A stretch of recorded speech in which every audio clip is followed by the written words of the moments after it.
أعوذ بالله من الشيطان الرجيم بسم الله الرحمن الرحيم والله أنزل من السماء ماء فأحيا به الأرض بعد موتها إن في ذلك لآية لقوم يسمعون وإن لكم في الأنعام لعبرة نسقيكم مما في بطونه من بين فرث ودم لبنا خالصا سائغا للشاربين ومن ثمرات النخيل والأعناب تتخذون منه سكرا ورزقا حسنا إن في ذلك لآية لقوم يعقلون صدق اللہ العظیم۔ قابل صد احترام بزرگوں اور نوجوان دوستو، سورہ نحل یعنی سورہ نمبر 16 سے بعض آیتوں کی تلاوت کی گئی۔ اس سے آگے بھی اور کچھ آیتیں ہیں جن کا درس اس وقت پیش نظر ہے۔ سورہ نحل ایک ایسی سورت ہے جس میں توحید کے بہت سارے مضامین بیان کیے گئے ہیں، اور ہمیں معلوم ہے کہ توحید قرآن مجید کا بنیادی مضمون ہے، مرکزی مضمون ہے، اور قرآن نے اس توحید کے مضمون کو مختلف صورتوں میں جا بجا الگ الگ طریقوں سے پہلو بدل بدل کر، دلائل بدل بدل کر لوگوں کے سامنے پیش کیے ہیں۔ کہیں دلائل میں سے کائنات کی تخلیق کا ذکر آتا ہے، تو کہیں کائنات کے اندر جو نظم ہے، جو آرڈرلینس ہے، اس کا ذکر آتا ہے، اور کہیں کائنات کے اندر آرٹسٹری، جو حسن و جمال پایا جاتا ہے، اس کا ذکر ملتا ہے۔ کہیں انسان کی تخلیق کا ذکر ملتا ہے، تو کہیں انسان کی فطرت کے تقاضوں کا ذکر ملتا ہے۔ اس طرح سے توحید کے سلسلے میں مختلف آیتیں ہیں جو مختلف پہلوؤں سے ہمارے سامنے اللہ تعالیٰ کی وحدانیت، اس کی ربوبیت اور اس کے وجود کی شہادت دیتے ہیں۔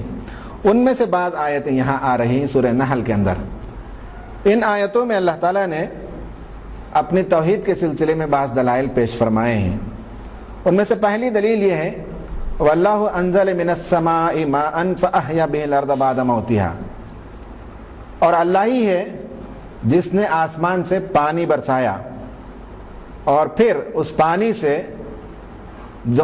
زمین کو مرنے کے بعد زندگی عطا کرتا ہے۔ وہ زمین جو مردہ ہو چکی تھی اسے پھر سے زندگی عطا کرتا ہے۔ إِنَّ فِي ذَلِكَ لَآيَةً لِقَوْمٍ يَسْمَعُونَ، اور اس میں بہت بڑی نشانی ہے ان لوگوں کے لیے جو سنتے ہیں۔ یہ پہلی آیت کا ترجمہ ہے، اور جو دیگر آیتیں آ رہی ہیں ان کا انشاءاللہ ہم ترجمہ بھی اور تفسیر بھی بیان کریں گے۔ پہلی جو آیت ہے وہ یہ ہے کہ بارش ایک انسان کی ضرورت ہے، اور یہ کائنات میں اس دنیا کے اندر جو حسن ہے، جو رونق ہے، جو چہل پہل ہے، جو زندگی ہے، وہ بارش کی وجہ سے ہے۔ تصور کیجئے کہ اگر بارش نہ ہو تو پھر یہ کرۂ ارض بھی کائنات میں دیگر جس طرح سے اور پلانٹس پائے جاتے ہیں اس طرح سے ایک ڈرائی پلانٹ بن جائے گا، اور یہاں زندگی کا نمود اور زندگی کا وجود محال ہو جائے گا۔ تو بارش ایک بنیادی چیز ہے جس کی وجہ سے زندگی یہاں موجود ہے، اور اگر بارش نہ برساتا تو یہ زمین جینے کے قابل نہ ہوتی۔ اللہ تعالیٰ کے انعامات، اس کے احسانات، اس کی ربوبیت اور اس کی کرم فرمائی میں بہت بڑی چیز ہے پانی کا مہیا کرنا۔ اسی لیے ہم دیکھتے ہیں کہ سائنٹسٹ آج مختلف پلانٹس میں جاتے ہیں اور تلاش کرتے ہیں کہ کہیں پانی کے ذخائر پائے جاتے ہیں کہ نہیں ہے۔ پانی ہے اویلیبل تو وہاں زندگی موجود ہے، جہاں پانی نہیں ہے وہاں زندگی موجود نہیں ہے۔ تو اس دنیا کو آباد کرنے کے لیے، اس دنیا کو بسانے کے لیے جو بنیادی ضرورت کی چیز تھی وہ پانی ہے۔ اللہ تعالیٰ نے اس کا ذکر فرمایا۔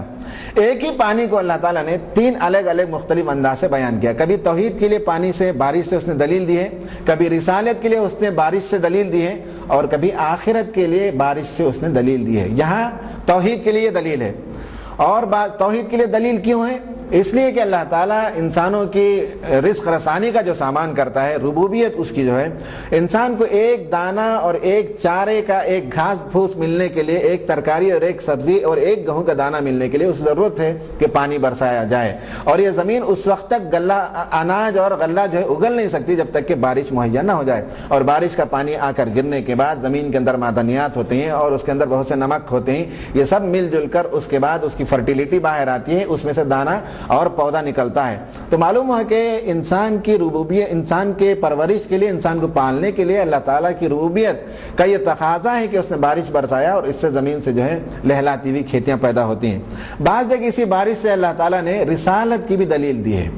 رسالت کی دلیل اس طرح سے دی ہے کہ جس طرح سے بارش اللہ تعالیٰ کی رحمتوں میں سے ایک رحمت ہے اور دنیاوی زندگی بارش کی وجہ سے ہوتی ہے، اسی طرح خلق کی زندگی اللہ تعالیٰ کی آسمانی بارش جو وہی ہے اس کے ذریعے سے اللہ تعالیٰ قلوب کو زندہ کرتا ہے۔ جس طرح زمین زندہ ہوتی ہے بارش کے بعد، تو رسالت کے لیے اور وحی کے لیے اللہ تعالیٰ نے بارش کو مثال کے طور پر پیش کیا، اور بعض جگہ اللہ تعالیٰ نے آخرت کے لیے بھی بارش ہی کو مثال کے طور پر پیش کیا، اس لیے کہ جب بارش ہوتی ہے تو مردہ سرزمین جہاں کوئی زندگی کی رمق باقی نہیں ہوتی، اچانک وہاں زندگی نمودار ہو جاتی ہے، گھاس پھوس اور پتے نکل آتے ہیں۔ اسی طرح سے مرنے کے بعد انسان کو دوبارہ زندہ کیا جانا ممکن ہے، جس طرح ایک ہلکی سی پھوار کے بعد مردہ خس و خاشاک جو ہے زندہ گھاس پھوس میں بدل جاتے ہیں، اس طرح سے مردہ انسان بس خدا کے ایک حکم سے پھر زندہ ہو سکتے ہیں۔ تو گویا ایک ہی بارش کو اللہ تعالیٰ نے توحید کے لیے بھی، رسالت کے لیے بھی اور آخرت کے لیے بھی بطور دلیل استعمال فرمایا ہے۔ یہاں اللہ تعالیٰ نے پانی کا ذکر فرمایا، اور پانی انسان کی ایک ضرورت ہے، اور کہا کہ پانی کے ذریعے سے، بارش کے ذریعے سے مردہ سرزمین کو اللہ تعالیٰ زندگی عطا کرتا ہے۔ ان فی ذلک لآیۃ لقوم یسمعون۔ ایک نقطہ میں آپ کو یہ بتاتے چلوں کہ قرآن مجید کے اندر جہاں بھی کسی آیت کا کنکلوژن، آیت کا اختتام اس طرح کی ٹکڑے پر ہو کہ ان فی ذلک لآیۃ لقوم یتفکرون، لقوم یؤمنون، لقوم یعقلون، لقوم یسمعون، ان فی ذلک لآیہ، جہاں کوئی بھی یہ آیت کا ٹکڑا ملے کہ اس میں بہت بڑی نشانی ہے ان لوگوں کے لیے جو سوچتے ہیں، جو سنتے ہیں، جو غور و فکر کرتے ہیں، جو عقل سے کام لیتے ہیں، اس کا یہ مطلب ہے کہ یہ آیت بہت بڑی سائنٹیفک حقائق کی حامل آیت ہے۔ یہ وہ آیت ہے جسے زمانہ جیسے جیسے آگے بڑھتا جائے گا اس طرح سے ان آیتوں کے اندر معانی کو تلاش کیا جا سکتا ہے، اور بہت بڑا مفہوم کی ایک دنیا اس کے اندر پوشیدہ ہے، تو لوگ اس پر ریسرچ کر سکتے ہیں۔ ریسرچ کی گنجائش یہاں نکلتی ہے جن آیتوں کا اختتام اس طرح سے ہوتا ہے کہ ان فی ذلک لآیہ، اس میں بڑی نشانی ہے ان لوگوں کے لیے جو سوچتے ہیں، غور و فکر کرتے ہیں۔ تو پہلا یہ کہا کہ ان فی ذلک لآیۃ لقوم یسمعون، جو سنتے ہیں، سننا، دیکھنا، یہ سب جو ہے پرسپشن ہے۔ سینسس سے آدمی اس چیزوں کو دیکھتا ہے۔ نالج ایکوائر کرنے کے لیے یہ نالج کے سورسز ہوتے ہیں، سننا اور دیکھنا۔ تو کہا کہ نالج کی جو بنیاد ہے، جو شروعات ہے، وہ اپنے سینسس کا استعمال کرنا۔ جو لوگ اپنے عقل کو، اپنے حواس کو، اپنے سینسس کو اور اپنے پرسپشن کو استعمال کرتے ہیں، ان کے لیے بڑی نشانی ہے اس بارش میں۔ نمبر ایک، دلیل نمبر ایک توحید کے لیے کہ اللہ کے رسول صلی اللہ علیہ وسلم سے بہت جھگڑا کرتے تھے لوگ، اور اللہ تعالیٰ کے وجود پر، اس کی وحدانیت پر، اس کی ایکتائی پر لوگ آپ سے مجادلہ کرتے تھے۔ تو اللہ تعالیٰ نے کہا کہ اللہ تعالیٰ، اللہ کے رسول سے جو مطالبہ ہے کہ کوئی معجزہ نازل کر دیں، تو معجزے کی کیا ضرورت ہے؟ اس کتاب کائنات کا ورق اگر پڑھ لے کوئی، تو اس کائنات کا ایک ایک چپا جو ہے توحید کے دلائل سے معمور ہے، ہر جگہ توحید کے دلائل مل جائیں گے۔ پہلی دلیل تو یہ ہے کہ اللہ تعالیٰ نے بارش کو برسایا۔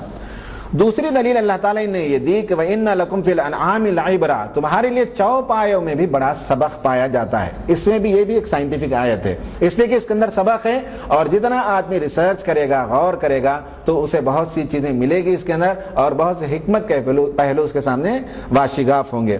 کہا کہ تمہارے لیے جانوروں میں ایک بڑا سبق ہے، نُسْقِيكُم مِّمَّا فِي بُطُونِهِ، ہم تمہیں اس کے پیٹ سے ایک ایسی چیز پلاتے ہیں، مِن بَيْنِ فَرْثٍ وَدَمٍ، ان کے گوبر اور خون کے بیچ میں سے ایک چیز نکالتے ہیں، لبنن خالصا سائغا للشاربین، کہا کہ خالص دودھ جو خوشگوار ہو پینے کے لیے، ذائقہ دار ہو، مزیدار ہو پینے کے لیے، ایسا دودھ نکالتے ہیں، للشاربین، پینے والوں کے لیے ہم ایک دودھ نکالتے ہیں۔ غور کیجئے کہ یہ پورا لیکٹوجینیسس سائنس کا ایک حصہ ہے۔ بایولوجی میں لیکٹوجینیسس سائنس کا ایک حصہ ہوتا ہے، جس میں دودھ اور دودھ کا بننا اور دودھ کے اندر جو کمپوزیشن ہوتا ہے، اور پھر اللہ تعالیٰ نے ایک ایک قسم کے جانور کے دودھ کے کمپوزیشن کو الگ الگ بنایا۔ بکری کے دودھ کا کمپوزیشن الگ ہوتا ہے، گائے کے دودھ کا کمپوزیشن الگ ہوتا ہے، انسان کے دودھ کا کمپوزیشن الگ ہوتا ہے، اس لیے کہ ان کے بچوں کی پرورش اور نشو و نما کے لیے جن ایلیمنٹس کی ضرورت ہے، وہ ایلیمنٹس، وہ اجزاء اللہ تعالیٰ دودھ کے اندر موجود رکھتا ہے۔ دودھ میں سے جو بالخصوص چوپایوں کا جو دودھ ہے اور گائے بھینس وغیرہ کا جو دودھ ہے، اس کے سلسلے میں بہت بڑی نشانی ہے کہ اللہ تعالیٰ دودھ پلاتا ہے۔ گھاس، ہری بھری گھاس کھاتی ہے گائے، اور ایک عجیب کرشمہ ہے، ایک عجیب میراکل ہے کہ ہری گھاس کھانے کے بعد اس میں سے ایک طرف تو پاخانہ نکل جاتا ہے، گوبر نکل جاتا ہے، اور دوسری طرف لال خون نکلتا ہے، اور ان دونوں کے بیچ میں سے پیور وائٹ جو ہے اللہ تعالیٰ دودھ مہیا کرتا ہے، فراہم کرتا ہے۔ دنیا میں ایسی کون سی مشین